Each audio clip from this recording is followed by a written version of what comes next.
Istaklut Asura, c'est de ne pas regarder certaines choses, de ne pas observer plutôt tout ce qui est un manque de tzniut, tout ce qui est avodah zara, tout ce qui peut en vérité abîmer un petit peu notre intérieur. Et j'aimerais l'expliquer. Dans le cadre de Shovavim, il y a une mitzvah de s'investir pour essayer d'avancer dans le bon sens, à savoir se travailler et se retenir. Pourquoi? Quelle est la gravité de la chose? Quel est l'intérêt de la chose? Et j'aimerais poser une question très simple. Hachem m'a donné des yeux. C'est pour en profiter. Alors s'il y a quelque chose qui m'intéresse, pourquoi est-ce que j'ai pas le droit de le regarder? Pourquoi est-ce que Hachem va freiner cette chose qui est instinctive, le fait d'être attiré parce qu'on regarde? Tout le monde l'a bien compris, les publicitaires l'ont bien compris, tout celui qui veut vendre quelque chose, il va te le présenter d'une manière beaucoup plus agréable, attractive, à l'œil, pour que ça soit intéressant. Deux voitures, la même qualité de voiture, celle qui sera plus jolie, sera plus facilement vendue. Tout simplement parce que ce qu'on voit nous intéresse. On est intéressé par ce qu'on voit. Donc pourquoi est-ce que, après qu'on ait reçu un beau cadeau comme cela, la vue, pourquoi est-ce qu'on ne peut pas l'utiliser comme on veut?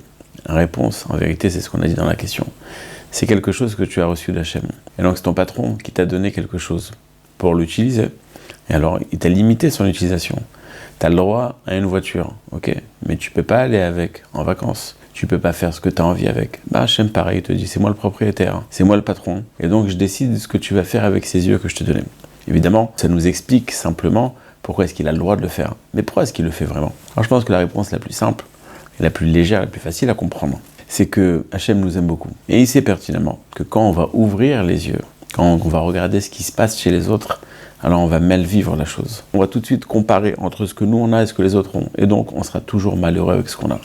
À force de t'habituer à regarder, tu vas être jaloux, tu vas être attiré.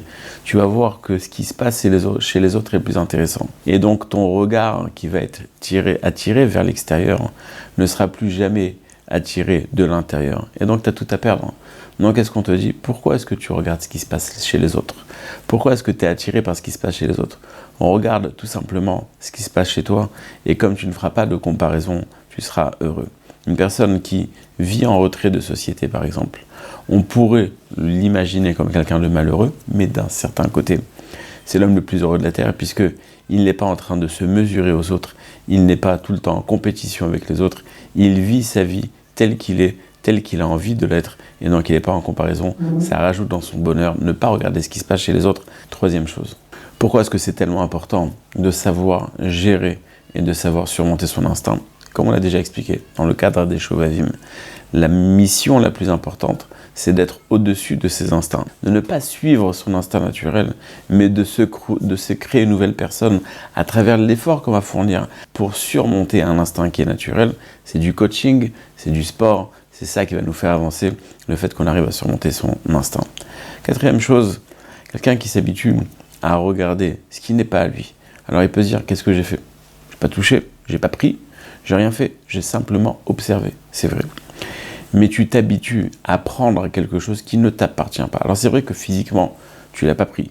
C'est vrai que personne ne pourrait t'attaquer en justice et te dire, pourquoi tu m'as pris? Pourquoi est-ce que tu me regardes? C'est vrai. Mais tu t'habitues à t'accaparer des choses qui ne t'appartiennent pas.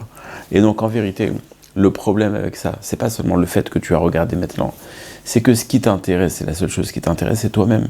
Et donc ce qui intéresse ta personne, eh ben, tu trouves le moyen de devenir propriétaire de cette chose. Tu trouves le moyen de t'approprier cette chose-là. Donc quelqu'un qui a l'habitude de laisser traîner ses yeux n'importe où, qu'est-ce qu'il est en train de dire? Je prends sans que tu sentes que ça te manque à toi, mais je prends. Et je prends pour qui? Pour moi. Donc quelle est la chose la plus importante à mes yeux? Et c'est le cas de le dire, c'est ma propre personne. Donc quelqu'un qui a l'habitude de regarder ce qui n'est pas à lui, ce qu'il n'a pas le droit de voir, a l'habitude de se mettre au centre, a l'habitude de s'approprier des choses qui ne lui appartiennent pas. Et dernière chose que j'aimerais dire, Stapler a écrit une lettre. Stapler, c'est le père de Raphaël Kanevsky. Il dit que quelqu'un qui arrive à surmonter son instinct naturel et de laisser traîner ses yeux n'importe où, à ce moment-là, au moment où il a réussi à surmonter son naturel, il y a une lumière incroyable sur cette personne, et c'est un moment où il peut prier. Pourquoi? On va essayer d'expliquer très simplement et très rapidement. Un instinct naturel, et suivre son instinct naturel, c'est normal. Mais c'est dans le cadre de la nature. Et le cadre de la nature, par définition, est défini, c'est-à-dire qu'il est limité. Donc la nature qui nous entoure, c'est quelque chose qui a une quantité, qui a une taille, donc c'est quelque chose qui est limité. Par définition, c'est le contraire de l'illimité, c'est le contraire de Hachem. Donc le cadre de la nature qui nous entoure, c'est quelque chose qui empêche Hachem de percer. Il n'y a pas Hachem à cet endroit. Ce qu'on voit, nous, ce qu'on voit, c'est la nature. Mais quelqu'un qui va aller contre la nature, donc il est en train de déchirer ce voile, il est en train de déchirer cette chose qui fait une séparation entre lui et Hachem. Il est en train de dire pourquoi est-ce que je tourne le regard quand je dois tourner le regard? Tout simplement parce que je sais que Hachem est présent à cet endroit et que Hachem me dit tourne le regard. Donc par ton acte, par ton cri de conscience, tu es en train de dire mais Hachem est présent. Et donc tu as réussi à faire percer Hachem à travers la nature, tu as réussi à le faire passer. Donc il est présent, c'est pour ça qu'à ce moment-là, il y a une énorme lumière, c'est pour ça qu'à ce moment-là, il faut prier. Mes amis, Shovavim, une des choses les plus importantes de Shovavim, c'est de savoir protéger ses yeux. On a expliqué qu'Hachem est propriétaire de nos yeux. On a expliqué qu'à force de regarder ce qui se passe chez les autres, on va être jaloux. On perd ses moyens, on s'habitue à se laisser aller. On va prendre l'habitude de s'approprier des choses qui ne sont pas à nous. Et en plus, quelqu'un qui protège ses yeux est en train de crier Hachem ou Melech, Hachem Malach, Hachem Yimloch L'Olam Ved, il est en train de crier la présence de Dieu. C'est vrai que ça peut paraître difficile, mais comme chaque chose, il faut savoir faire le premier pas.